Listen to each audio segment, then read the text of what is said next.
temos estas diferentes possibilidades, foram de alguma maneira sendo introduzidas nos nossos sistemas e uma das coisas que nós, digamos, podemos pôr em questão é isto dos casos paramétricos carregados de relações é ou não mais eficaz na descrição de um objeto, neste caso bidimensional, mas depois também tridimensional, de que um CAD convencional. Nós temos aqui os CADs convencionais, há aqueles que dizem, bom, eu posso fazer formas definindo, digamos, as coordenadas dos pontos críticos dessas formas. O centro da circunferência, o seu raio, os pontos ou as inclinações de um segmento de reta.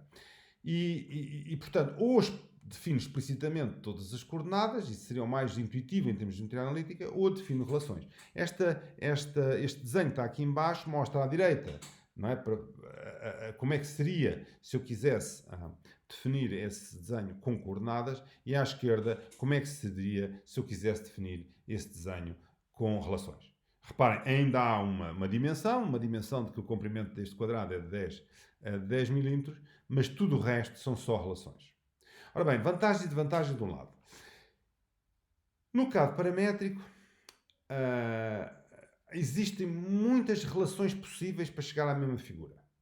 E, portanto, as relações que foram usadas traduzem uma certa intenção do autor. A pessoa que escreveu aquilo pensou, bom, isto é muito importante que as duas circunferências sejam concêntricas. É muito importante, ou é estruturante para o pensamento, que esta reta seja tangente àquela, e não que seja tangente à outra circunferência, por exemplo. No CAD de coordenadas explícitas, a intenção é um bocadinho irrelevante, como é que a pessoa lá chegou. Quer dizer, utilizou uma máquina calcular ou não, mas as coordenadas são aquelas que são. Não é? Portanto, e são únicas a partir do momento em que estão definidas. No CAD paramétrico, a aprendizagem é tipicamente mais lenta, porque é preciso perceber como é que se põem estas relações, quais são as relações que são possíveis de escrever, como é que se faz. Pronto, e portanto eu posso dar aí uma vantagem de desvantagem de aprendizagem mais lenta, mas, e portanto, isto em comparação com o CAD de coordenadas explícitas, onde o conceito é mais simples, é assim, para cada coisa que você desenha, dá as coordenadas associadas a esse segmento de reta, a essa figura. O CAD paramétrico é muito mais fácil de evoluir, o desenho é mais fácil de evoluir conforme nós percebemos ou alteramos a nossa intenção ou percebemos que há qualquer coisa errada. Porque grande parte das relações provavelmente estão certas. E há uma relação que nós queremos modificar, modificamos e todo o sistema de software vai mudar a imagem de acordo a verificar as relações que eu quero que continuem certas e ajustar à nova relação. No caso do CAD por coordenadas explícitas, isto é muito difícil, porque mudar uma relação pode querer dizer mudar as coordenadas todas, fazer outra vez todas as contas que são necessárias para obter essas contas. Portanto, esta vantagem só já define que o CAD paramétrico é realmente um sistema completamente à parte no ponto de vista da descrição de objetos. Porque quando nós estamos a descrever um sistema de engenharia, as alterações são mais que muitas, estamos permanentemente a alterar e, portanto, qualquer coisa que implicasse refazer as coordenadas todas é complicado. Os CADs com coordenadas explícitas, por exemplo, do Constructed Solid Geometry, do sistema GEM4 do CERN, são feitos assim. Eu mando escrever um cilindro com certas coordenadas, mas essas coordenadas são argumentos, aquilo são funções, são argumentos de funções que normalmente eu ponho como variáveis no meu programa.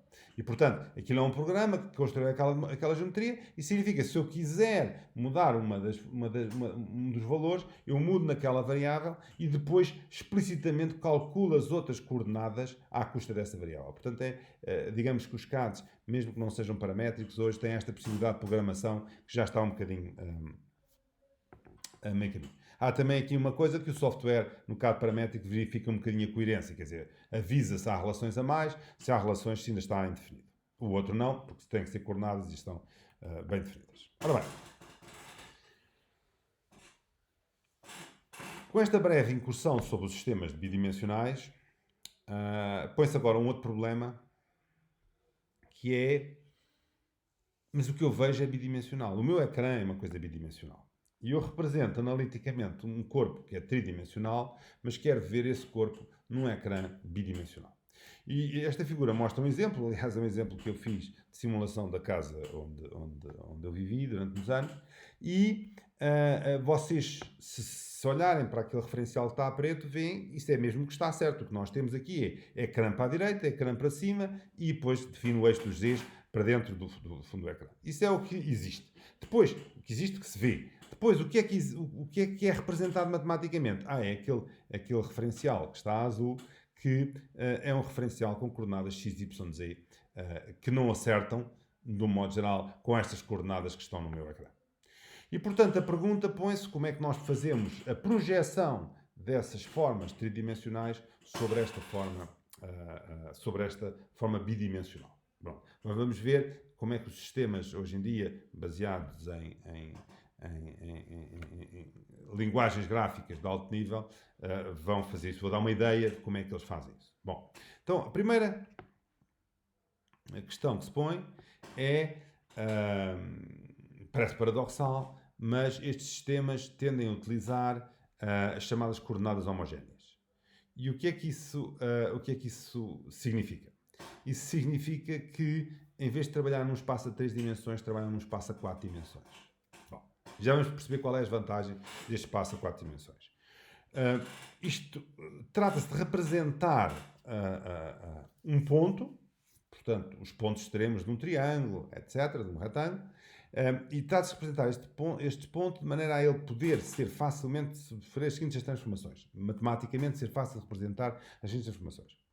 Uma transformação de escala, o posicionamento, ou seja, translações, a orientação, portanto, a rotação, a transformação de espelho, que é virar de um lado para o outro, e fazer a perspectiva. Isto é, dizer, eu estou a ver deste lado, construa-me lá como é que é a imagem bidimensional que corresponde a essa perspectiva. Portanto, é uma transformação entre o mundo 3D e o meu ecrã, e vamos ver como é que essas transformações sumariamente se representam nestas coordenadas homogéneas, que são as tais coordenadas x, y, z e w, sendo que para serem normalizadas, o w tem que ser igual a 1. Pronto. Parece uma coisa estranha, mas, por exemplo, sistemas como a vossa placa gráfica, quando trabalha numa linguagem chamada OpenGL, é assim que ela trabalha e tem que ser programada com estas linguagens, com estes vetores quadridimensionais. Ora bom, primeiro problema. Como é que eu faço a translação de um objeto? Ora bem, tenho um objeto, ele tem uma translação segundo x, segundo y, segundo z, por exemplo, não é? E, portanto, eu tenho que dizer, portanto, o meu objetivo o que é? Eu tenho vetores quadridimensionais, todas as transformações são transformações lineares sobre estes vetores, ou seja, todas as transformações são matrizes a multiplicar por estes vetores. E esta é uma das grandes razões para ter estas coordenadas homogéneas. É porque translação significa eu pego no meu vetor e somo umas componentes. Não há maneira de multiplicar uma matriz por meu vetor e somar componentes.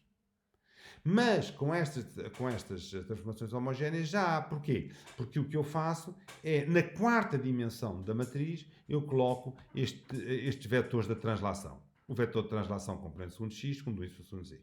E se eu multiplicar esta matriz por um vetor homogéneo, ainda por cima normalizado com w igual a 1, aquilo que eu vou ter é um vetor, também quadridimensional, mas onde o x aparece x mais tx, o y aparece y mais z, não é? Vocês vão multiplicar estes 4 linhas por o vetor P que está aqui ao alto, não é? Tem matriz por coluna, este 1 que aqui está multiplica por tx e, portanto, vai ficar x mais tx.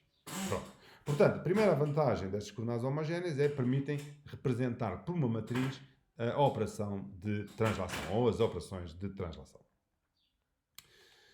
Segunda possibilidade, esta não seria necessária, a matriz homogénea, as coordenadas homogéneas, é as transformações de escalas, ou mote-tias. Não é? Eu posso pegar numa dimensão e fazê-la maior, segundo o eixo x, segundo o eixo dos y, ou segundo outros eixos oblíquos. E aí o que eu faço é ter aqui assim uma matriz cujos elementos da diagonal são diferentes de 1. E, portanto, é uma matriz diagonal, mas não identicamente 1. Se fosse identicamente 1, era uma matriz de identidade, mas diferentes de 1 têm transformações de escala. Transformações de escala segundo eixos oblíquos correspondem a um produto de uma rotação vezes uma destas transformações de escala e, portanto, vocês sabem que as rotações correspondem a matrizes ortogonais e isto generaliza um pedacinho essas matrizes de modo a não terem que ser necessariamente ortogonais. Para as transformações de escala não são ortogonais. Ok. Rotações.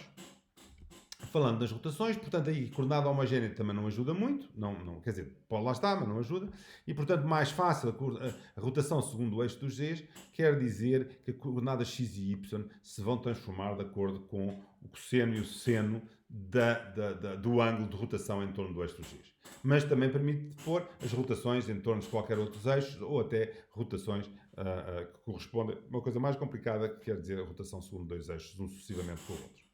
Portanto, as matrizes de rotação, matrizes de 3x3, qualquer rotação se pode representar por essa matriz de 3x3, e aqui nós pomos que, segundo as coordenadas homogéneas, a quarta dimensão está sempre multiplicada por este 1. Projeção de perspectiva. Aqui é que é um bocadinho mais complexo. E percebe-se, também neste caso, a necessidade e a vantagem das coordenadas homogéneas. Vamos imaginar que eu estou a observar este ponto P, que está aqui assim a meia distância entre o observador e o ecrã XY, e eu estou a observar este ponto, mas quero projetá-lo segundo um ecrã que estava aqui nas coordenadas XY. O observador está aqui no ponto V, 0, 0, 0, dá segundo o eixo dos Zs, e quero projetar aqui. E agora o que vai acontecer é que, por semelhança destes triângulos, não é? Vocês sabem que y sobre, sei lá, o Z, aqui está o ponto, o Z grande, é a mesma coisa que este y, não, y sobre o Z new é a mesma coisa que o y grande sobre o Z grande. E, portanto, podemos destes triângulos deduzir estas relações, que são relações que dizem quanto é que vale o x sobre o x' sobre x, se esse x' é esta coordenada aqui em baixo e o x é esta coordenada aqui, portanto para este triângulo aqui de baixo, talvez até mais fácil de ver desta maneira, e elas estão relacionadas com este z onde está o objeto e o z menos z nu, ou seja, este z que está aqui atrás.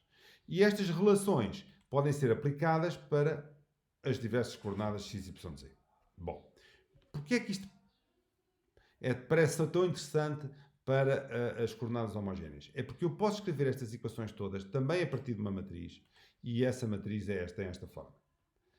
Portanto, se eu tiver um ponto segundo o eixo dos Zs, eu estou sempre a ver segundo o eixo dos Zs, a uma certa distância, eu para ter esta formação de uma imagem de perspectiva, a única coisa que eu preciso é de definir aqui um parâmetro, que é 1 sobre esta coordenada do observador, e a multiplicação por esta matriz, com este parâmetro, de um qualquer vetor, produz um vetor que tem aquelas coordenadas que estão naquelas equações. Pronto. Portanto, o que é que acontece agora se eu quiser visualizar um espaço 3D complicado?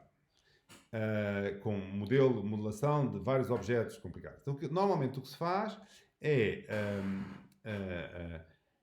pego no meu modelo, escolho os elementos que devem ser visíveis, alguns podem estar invisíveis, rodo o modelo de modo a que o observador esteja a observar segundo o eixo dos Zs. Portanto, o observador está sempre alinhado com o eixo dos Zs. Mas o observador pode não estar alinhado com o eixo dos Zs. Pois pode. Se não estiver, eu rodo o modelo e o observador tudo junto, de maneira a que a linha de visão entre o observador e o modelo esteja sempre segundo o eixo dos Zs. Portanto, a operação que eu faço quando estou a rodar um objeto não é rodar o objeto, é rodar o observador de maneira que ele continue segundo o eixo dos Zs. E estas operações de rotação, de projeção, etc., têm que ser operações infinitamente rápidas, e é por isso, mesmo muito rápidas, e é por isso que estas operações são representadas por estes vetores, é que tem que ser muito pragmático, o sistema tem que fazer estas multiplicações de matrizes a uma velocidade estonteante. Finalmente, portanto, é definida a perspectiva, segundo o eixo dos Gs, é feita a projeção segundo as coordenadas x, y e depois a visualização segundo essas coordenadas x, y.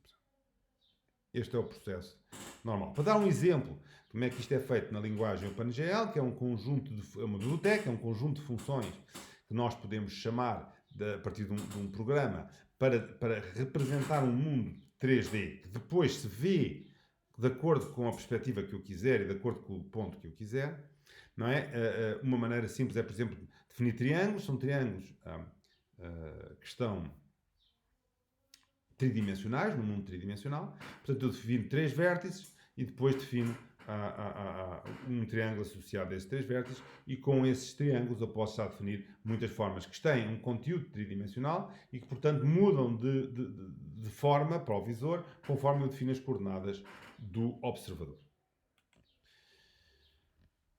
Portanto, em resumo, as transformações que, do ponto de vista de transformação normal vetorial, estão representadas em cima, chama-se matemática, transformações afins, transformadas afins, porque não só aplicam uma aplicação linear, como tem esta coisa que é soma mais uma constante.